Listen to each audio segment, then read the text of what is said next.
Hello, everyone, and welcome to another episode of Coffee with Carl. I'm your host, Carl Zoellner. Here's my coffee, and I'm one of the attorneys here with Anderson Business Advisors.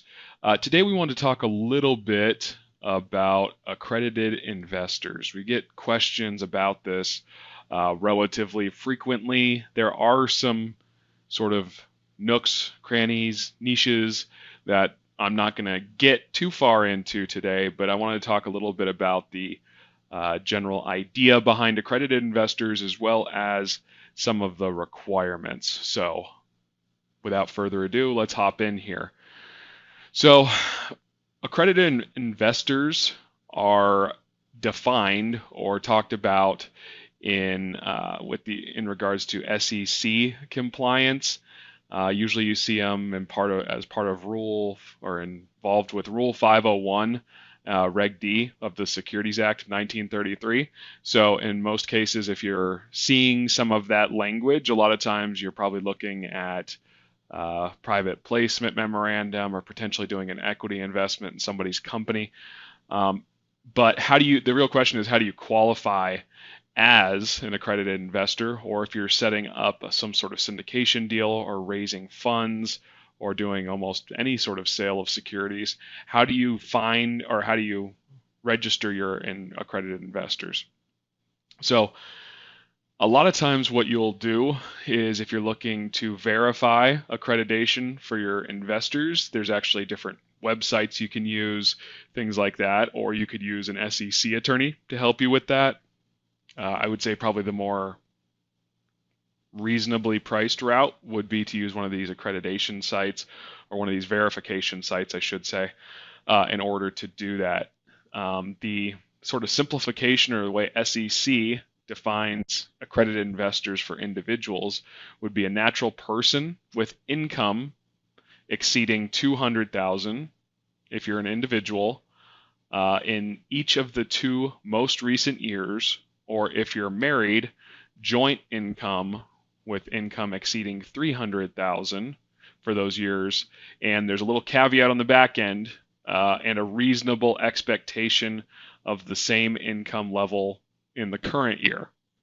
So you can't just have a couple of good years and say, hey, I'm accredited, with no expectation that that sort of income will be coming the next year. Now, not asking for a guarantee that you're going to make that much in the next year, but there needs to be a reasonable expectation that that income will remain stable in the current year. Okay. Now, the other way can be defined as a natural person who has an individual net worth or joint net worth with their spouse that exceeds $1 million. And that's at the time of purchase into the investment, and it excludes the primary residence. Okay, so you can't count your primary residence in that calculation. So $1 million net worth less your personal residence, you're an accredited investor. So those are the two basic guidelines. There are some different guidelines and some, like I said, little niche areas, especially when you're talking about trying to accredit a entity. Usually disregarded entities are usually linked to the owners of those entities. Some trusts, you have different levels or different requirements. So I would suggest, if that applies to you, that you dig into that a little bit, or have an attorney dig into that a little bit for you to see if you qualify. But that is how an individual would be an accredited investor. So just to reiterate here, single person, 200,000 in income each of the last 2 years, with a reasonable expectation continue. If you're married, 300,000. If you are looking at the net worth formula, then you need to have $1 million in net worth, excluding your primary residence. So relatively simple on that side. Like I said, there's usually a verification process as well if you're claiming you're an accredited investor. So make sure you stay clear or stay clean on that as well. And it's great to have accredited investors. A lot of companies or a lot of folks that are doing equity investments are starting to only work with accredited investors. So it's good to know these sort of items.